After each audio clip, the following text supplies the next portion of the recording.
Hey everybody, it's Jason Blaha here, and today I want to talk to you guys about the fact that whole foods are really not responsible for the obesity epidemic. And contrary to many popular diets, fad diets, even lifestyles that people choose to undertake, because some people consider these things to be a lifestyle, and I can appreciate that fact, whole foods are absolutely, unequivocally not responsible for the obesity crisis that we have in the West.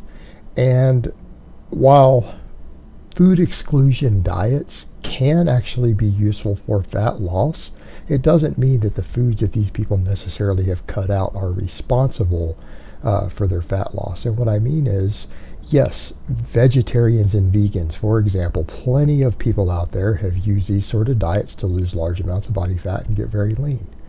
Low carb diets and ketogenic diets have been successfully used by many people to get very lean or to become non-obese.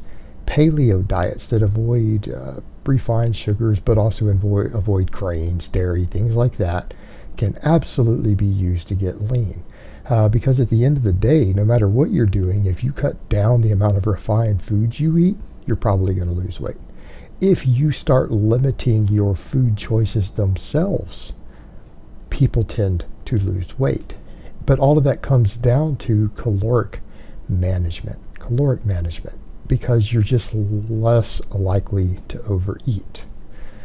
And so what I mean here is that when you go look at the various literature out there, the majority of the scientific literature, if you looked at it, a lot of these foods that people consider to be fattening, depending upon their selection of things, such as many vegans honestly believe that high protein foods, the majority of them, are causing people to become fat, sick, everything else. The reality is that's not true. That is not supported by the evidence. People who consume higher protein diets tend to be leaner. They tend to be leaner. So that really isn't the cause. It's not the meat and dairy for most people. It might be some of the fattiest versions that are contributing. Yeah, if you're dumping butter on your food, sure. If you're eating the fattiest cuts of grain-fed meat you can find, sure, that's going to contribute. If you're combining that with a lot of other foods, that's absolutely going to contribute to obesity. But meat itself, dairy itself, not really heavily linked to obesity. In fact, when we go look at most of the data, people who consume the most dairy, and we mean general dairy, I'm not saying someone who concentrates on eating butter, a pure saturated fat almost, but people who consume more dairy actually tend to be slightly leaner than people who consume less dairy. Dairy seems to be the opposite of fattening. And again, leaner proteins, leaner cuts of meat are absolutely enormously associated with weight loss. It's the same thing. We go look at other stuff, start looking at some of the paleo stuff or the low carb stuff. They're like, oh, carbs are bad. I can tell you guys right now, no one's getting fat from eating fruit or eating oatmeal. All right, that is not happening. That's not happening. And they're not getting fat from eating potatoes. In fact, when we go look at the data, the satiety index, potatoes tend to be one of the most satiating foods for calorie out there. They're very satiating. And then it's funny, you have these groups who will say this, and you got the vegans over here who are consuming tons of watermelon and potatoes and losing body fat. Because, yeah, those are high satiety foods and they're low in fat. And in fact, when we look at the data out there, people who consume more whole grains tend to be leaner. Then you've got Asian countries where oftentimes they're getting 60 to 70% or more of their calories from white rice, a refined grain. Obesity and diabetes are almost unheard of. In fact, when we look at the total sum of the scientific literature, grains, fruit, things like that, tubers don't seem to be contributing to obesity or disease at all. They're not even contributors. And real gluten issues, less than 1% of the population even suffer from that. So when people jump over and they talk about issues with the gluten, and here's the other part of that. If you actually are really gluten intolerant, you're going to tend to be underweight. There is nothing related to gluten in any human study ever done that correlates with obesity. People who have celiac disease, which is your gluten issue, tends to be associated with rapid weight loss and the inability to maintain a healthy body weight. They tend to be very underweight. I've known 2 people in my lifetime who suffered from this legit diagnosis of celiac, and when they were both diagnosed, they were both at least 50 pounds under their ideal body weight. You lose weight due to real gluten intolerance. So that's not an issue. It's not an issue. And carbs in general aren't an issue. Again, fruit, when we go look at data, people or populations who consume very, very large amounts of fruit tend to have less body weight and be leaner. So meats, dairy, fruit, grains, potatoes, none of these things are associated in the epidemiology with obesity. What is? Highly refined foods, vegetable oils, refined sugars, appetite stimulators, foods that tend to combine combinations of sweet and fatty together, or salty and fatty, or salty and sweet. Those are the 3 things that stimulate appetite, right? Sweet, savory, salty. And savory tends to be fattier.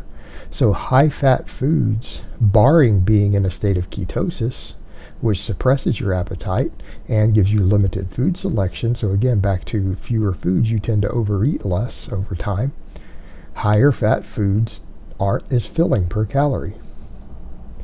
When you combine that with things that make you hungry, such as salty or sweet, those are both appetite stimulators. That becomes a problem. Excessive amounts of refined sugar become a problem because, again, low satiety, calorically dense. Same thing, too much salt with too much fat does what? Makes you hungry, stimulates appetite. You tend to overeat.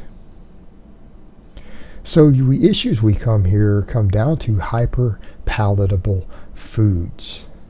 Hyper-palatable foods are responsible for the obesity epidemic. That's what's making people fat. No one's getting fat from eating chicken breast, lean cuts of steak, oats, watermelon, potatoes, milk, yogurt. These things are not making people fat. The data doesn't support this. All right, these are all hypotheses from fringe diets, and the reality is no one should be telling you to avoid any whole food unless you have a specific allergy or an intolerance. If you're talking about overall health and you're talking about being non-obese, whole foods are not the cause of these problems. It's highly processed, hyper-palatable foods. And a lot of these foods can be processed, and guess what? They don't become any more fattening. Some foods don't. Rice is a perfect example. White rice is actually not associated with obesity at all in the epidemiology. That's a refined grain. In fact, most refined grains aren't associated with that till you start adding butter, oil, sugar, all that stuff. That's where we run into problems. Same thing, fruits might have a lot of sugar in them, but they have a lot of water and they have a decent amount of fiber. They tend to be very filling. And you're not consuming a lot of fat with them. These things are not fattening. It's the hyperpalatable foods. And now here's the real kicker. People will say, aha, so it's all about the foods you eat. It's not even that. Because guess what? There are plenty of athletes, very elite level athletes out there who eat the same junk food and the same calories a morbidly obese person eats, who are lean. Why? They burn through the extra calories. It's still about the energy in, energy out equation. And as long as those athletes are getting enough vitamins and minerals to not be deficient, yeah, they can eat Taco Bell. They can eat McDonald's, and plenty of athletes do that who actually have great blood work. They don't have insulin insensitivity. They don't have blood sugar problems. They have great cholesterol because they burn through the calories. So again, we come back to the point of the energy in, energy out equation.